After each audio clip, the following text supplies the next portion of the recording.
ذلیل عمارت قارون کی طرح، عمارت قارون کی طرح تحت الثری پہنچ چکی ہے۔ نجدیت کے کوے سسکتے، وہابیت کے بوم بلکتے اور مذبوح گستاخ بھڑکتے۔ خالص الاعتقاد صفحہ 2 سے لے کر 20 تک۔ اور اسی طرح شاہ اسماعیل شہید کے متعلق لکھتے ہیں اپنے کتاب الامن والعلا میں صفحہ نمبر 112 میں کہ سرکش، طاغی، شیطان، لعین، بندہ داغی محمد یہ اسماعیل۔ فتاوی رضویہ بڑی معروف کتاب ہے، اس میں لکھتے ہیں کہ غیر مقلدین اور دیوبندیہ جہنم کے کتے ہیں، رافضی شیعہ کو ان سے بدتر کہنا رافضیوں پر ظلم ہے۔ غیر مقلدوں کو رافضی شیعہ کہنا یہ رافضیوں پر بھی ظلم ہے، ان کی شان خباثت میں تنقیص ہے۔ اور کہتے ہیں جو اسماعیل کو، اسماعیل شہید دہلوی کو اور میاں سید نذیر حسین محدث دہلوی کہتے ہیں اس کا معتقد ہو وہ ابلیس کا بندہ ہے، جہنم کا کندہ ہے، اور یہ جتنے غیر مقلدین ہیں سب بے دین، پکے شیاطین، پورے ملاعین ہیں۔ خیر، یہ ان کی زبان کے بارے میں عرض کر رہا تھا کہ اپنے مخالفین کے تعلق سے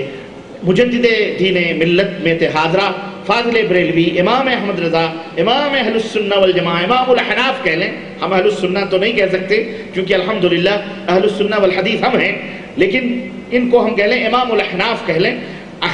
تو، اور امام الاحناف میں بھی ان کو پورا امام نہیں کہا جا سکتا کیونکہ حنفیوں میں بھی کئی ٹکڑے ہو کر کے انہوں نے مختلف آپس میں خوب جوتیوں میں دال بانٹی ہے اور ایک دوسرے کو گالی گلوچ بکی ہے۔ بہرحال لیکن میں یہ کہہ رہا تھا کہ ان کو اس طرح سے غصہ آتا تھا کہ یہ زبان استعمال کرنے میں بڑے ہی بے دریغ اور بڑا ہی عجیب و غریب، بڑی عجیب و غریب زبان استعمال کرتے تھے۔ چنانچہ ان کے ایک معتقد ہیں، وہ بھی یہ کہنے پر مجبور ہو گئے، ایک دفعہ کہتے ہیں کہ حضرت آپ مخالفین کے حق میں بہت سخت تند مزاج واقع ہوئے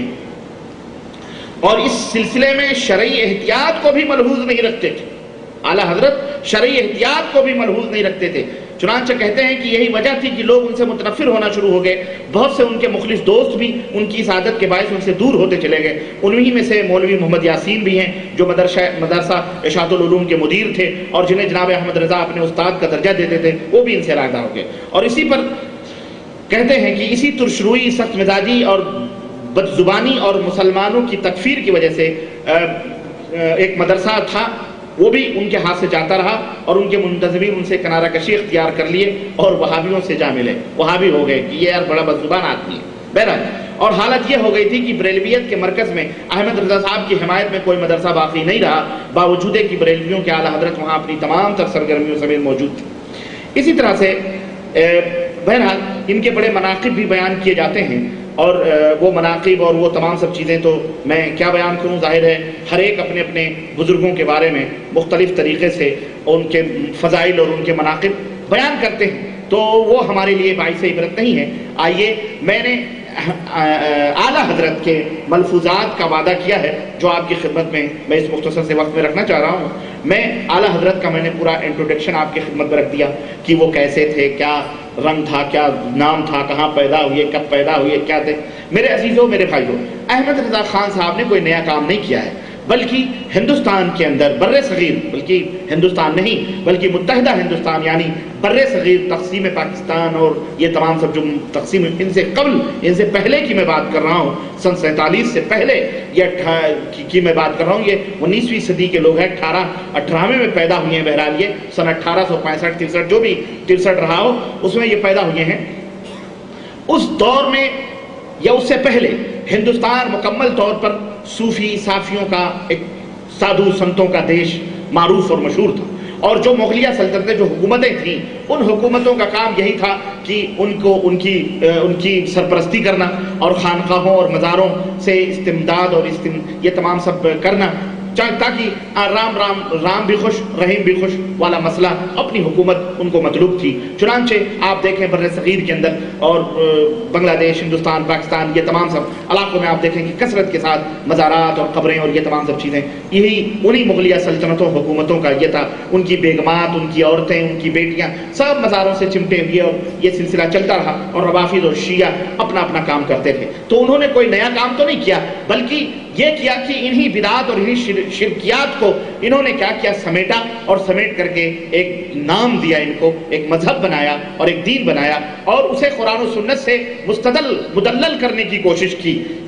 اور بیجا کوشش کی، جبکہ قرآن و سنت ابا کرتے ہیں، انکار کرتے ہیں۔ قرآن و سنت میں شرک کی یا بدعات کی، خرافات کی کوئی دعوت موجود ہرگز نہیں ہے۔ ہمارے نبی حضرت محمد رسول اللہ صلی اللہ علیہ وسلم تو اس لیے آئے تھے تاکہ وہ شرک اور خرافات کو مٹائیں، جاہلی رسم و رواج کو ختم کریں، انسانیت کو انسان بنائیں، انسانیت کو انسانی راہ بتلائیں، امن و سکون کا بول بالا کریں، اور دنیا کے اندر وہ بھٹکتے ہوئے لوگ جو کنکر و پتھر اور کے پجاری تھے، جو مخلوقات کو اپنا بادشاہ اور اپنا آقا سمجھتے تھے، جو بندے اللہ کے بندے ہونے کے بجائے انسانوں، مورتیوں ان کے بندے بن چکے تھے، اللہ کے نبی آئے ہی تھے کہ لوگوں کی غلامی سے نکال کر ایک اللہ کی غلامی میں ان کو پرو دیں، ایک اللہ کی غلامی کی لڑی میں ان کو ڈال دیں۔ چنانچہ اللہ کے نبی صلی اللہ علیہ وسلم کی تعلیم، یا اللہ کے رسول صلی اللہ علیہ وسلم کا یہ پیغام، یا اللہ کے رسول صلی اللہ علیہ وسلم کا لایا ہوا یہ دین جو کتاب و سنت کے اوپر مبنی ہے، اس کے اندر ہرگز شرک اور بدعات کی کوئی تعلیم نہیں مل سکتی۔ لیکن اس کے برعکس ہم دیکھتے ہیں کہ ہمارے ملک کے اندر اہل سنت والجماعت کا جو لیبل لگا کر یہ پارٹی، بریلوی پارٹی یا رضویہ پارٹی یا سمجھ لے رضائی پارٹی، جو کچھ بھی ہیں اپنے آپ کو یہ کہہ لیں، احمد رضا خان صاحب کے ماننے والے، جس میں انہوں نے باقاعدہ یہ بات کہی ہے کہ یہ دین ہے، ہمارا ہے، اور اس کے اوپر لازم رہنا، پکڑنا اور اس سے الگ نہ ہونا، اور اپنے ماننے والوں کو باقاعدہ انہوں نے تنبیہ بھی کی ہے کہ اس دین سے ہٹ کر کوئی نیا دین، کوئی دوسرا دین نہ استعمال کرنا۔ چنانچہ اسی طرح ایک کتاب کے اندر امام احمد رضا فاضل بریلوی ایک جگہ لکھتے ہیں اور عجیب و غریب انداز سے اپنے ماننے والوں کو، میرے عزیزوں، یہ تعلیم دیتے ہیں کہ اپنے ماننے والوں کو یہ تعلیم دیتے ہیں کہ سنو، کہتے ہیں کہ میں پورے 14 برس کی عمر سے تمہیں یہی بتاتا رہا ہوں اور اس وقت بھی یہی عرض کرتا ہوں، وصیت لکھ رہے ہیں، وصیت کر رہے ہیں کہ میں مکمل تمہیں پورے 14 برس کی عمر سے یہی بتاتا رہا اور اس وقت پھر یہی عرض کرتا ہوں کہ اللہ تعالیٰ ضرور اپنے دین کی حمایت کے لیے کسی بندے کو کھڑا کر دے گا، مگر نہیں معلوم کہ میرے بعد جو بندہ آئے گا وہ کیسا ہو۔ مجھے نہیں معلوم کہ میرے بعد جو بندہ آئے وہ کیسا ہو اور تمہیں کیا بتلائے، اس لیے ان باتوں کو خوب سن لو،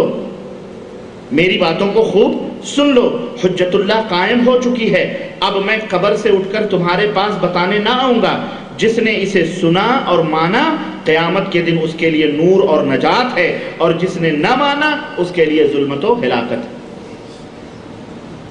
اس کے لیے ظلمت و ہلاکت۔ اب ذرا آپ دیکھیں کہ ساری کائنات کی رشد و ہدایت مولانا احمد رضا خان کے دین و مذہب پر موقوف ہوئی، ایسا لگتا ہے کہ نہیں لگتا؟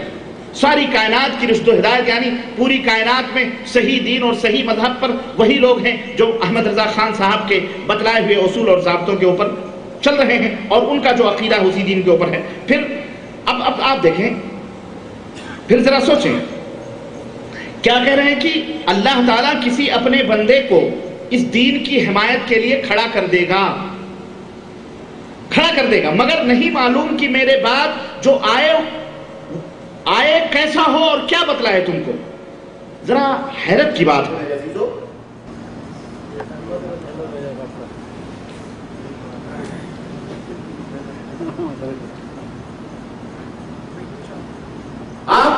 آپ توجہ نہیں ان کو کرنے دیں اپنا کام، مائک تو چل رہا ہے، آواز تو آپ تک آ رہی ہے۔ آپ ذرا سوچیں گے کہ امام صاحب احمد رضا خان صاحب یہ فرما بھی رہے ہیں کہ اللہ تعالیٰ اس دین کی حمایت کے لیے کسی کو کھڑا کر دے گا، ہے نا؟ تو جب اللہ تعالیٰ کسی کو کھڑا کرے گا اس دین کی حمایت کے لیے، تو پھر یہ کیوں فرمایا جا رہا ہے کہ لیکن نہیں معلوم وہ کیا کہے اور تم سے کیا بتلائے؟ بھائی جب تمہیں اللہ پہ بھی بھروسہ نہیں رہا ہے کہ نہیں، لیکن کہتے ہیں نا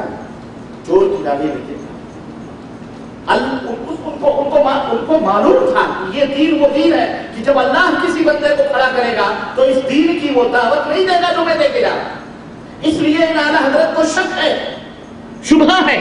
کہ ظاہر ہے کہ وہ آئے گا تو اللہ کا بندہ ہوگا تو اللہ کے دین کی دعوت دے گا، وہ احمد رضا خان صاحب کے دین کی دعوت